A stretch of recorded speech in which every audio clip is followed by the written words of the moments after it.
I'm David McKinney. I'm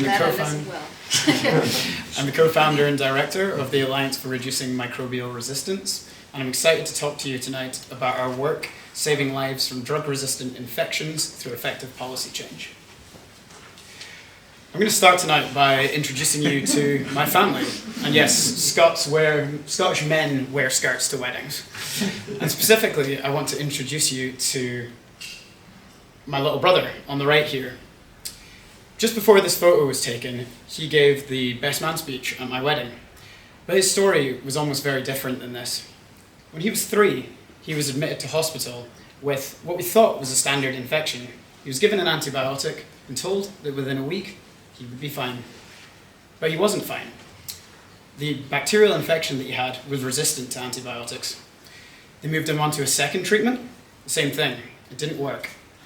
As he moved from one treatment to another, the situation became more and more desperate, and the words life-threatening were used.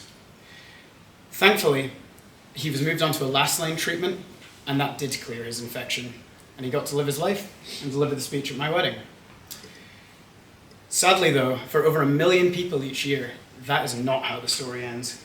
Instead, it ends like this, with a list of all the drugs that would have once saved their lives on the left, and the word resistant against each of them on the right. Antibiotics form the foundation of modern medicine. By turning infections that were once life-threatening into something that we can deal with within a week, by giving a simple box of pills, they've transformed the way we treat all aspects of medicine.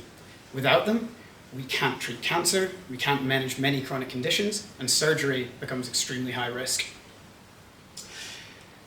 Whilst many areas within global health are improving, malaria, TB, and HIV have made significant decreases over the last 20 years and are forecast to continue into the future. Deaths from antimicrobial resistance are increasing. We've seen a steady increase over the last 20 years, and the number of deaths is expected to nearly double to around 2 million each year by 2050. This is more than the deaths in 2050 caused by malaria, HIV, and TB combined. Of particular concern is resistance to last-line antibiotics, like the one that saved my brother. This map shows all the global locations where the world's third most dangerous bacteria already has over 70% resistance to last-line antibiotics.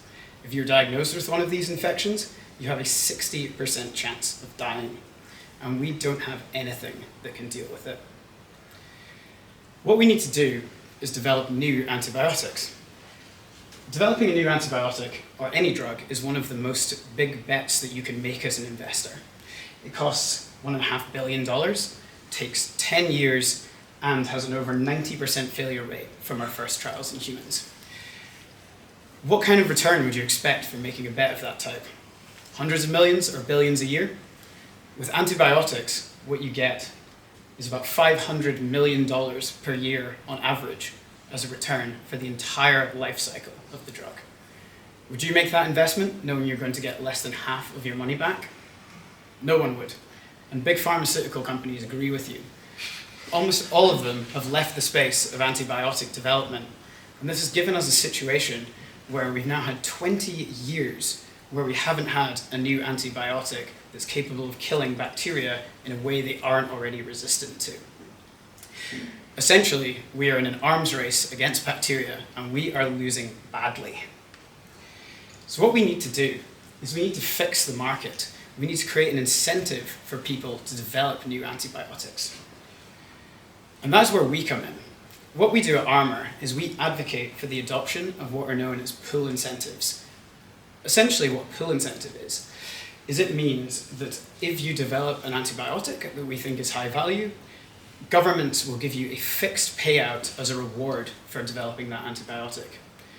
This should be given regardless of the amount it actually sells, because when we develop a new antibiotic, we want to keep its usage low to avoid resistance building up. We think that through adoption of these pull incentive mechanisms, that we can, by 2035, see 7 new highly effective antibiotics be developed and save 4 million lives from these drug-resistant infections. So So what do we do? What does it actually mean to persuade governments that this is something that they should do? Well, the first part is we build the evidence base. People know antibiotic resistance is scary, but maybe don't know exactly what it means for them. We build economic models and evidence and bring together supporters to tell governments why this is such an important thing they need to deal with. The second thing we do is we design these pull incentive policies. They're quite new, they're quite unknown to governments, so we look at exactly how they could work in their context and we feed those into our contacts within those governments. We find that there's a real bottleneck that needs addressed because people don't know how to build them, and we're one of very few organizations who now have the technical expertise to do that. Lastly, we actually go and engage with these governments to try and influence them. We go to events. I was in the European Parliament a couple of weeks ago speaking with them there. We really get onto the front lines of not just saying this is something we need, but trying to push towards action. So, within our first year, we've gone from an organization who knew almost nothing about this space. I didn't know what pull incentive was until a year and a half ago. However, we've already managed to make legislative change at the EU level. This top line here might be quite small for you to read, I'll spell it out. It's essentially a commitment that any company now developing an antibiotic needs to create a plan to provide global access to that drug if they're given an incentive by the EU. I wrote this line, and it now appears in the EU Parliament's position in their pharmaceutical legislation. In addition, we've created research which has been seen at the G7 level. It was presented by one of our collaborators to G7 health and finance ministers. And we were recently invited by the European Commission to give an expert talk outlining how pull incentives could work within the EU. Using this traction, we hope to continue to advocate for adoption of these mechanisms, and importantly, that the mechanisms support access to these drugs globally and not just in high-income countries. We've assembled a small, fairly young, but very ambitious team to work on this. I myself bring 5 years of experience working for AstraZeneca and know what it takes to develop drugs and bring them to market. We also have very strong skills within research, which allowed us to get our research to the G7 level. And we have various areas in academia and policy experience. We also bolster this with a very strong advisory board of people with significant years in policy. What we're really excited about within policy as an area is that we think it's very high leverage. For a fairly small amount of money versus other organizations, we think we have the potential to move lots of money within government to ensure that these antibiotics are developed and become available to those who need them. Our total funding need is around $150,000, but within that we have several opportunities for funding really work that we think is extremely impactful, including our campaign within the European Union, where we've already seen positive legislative change,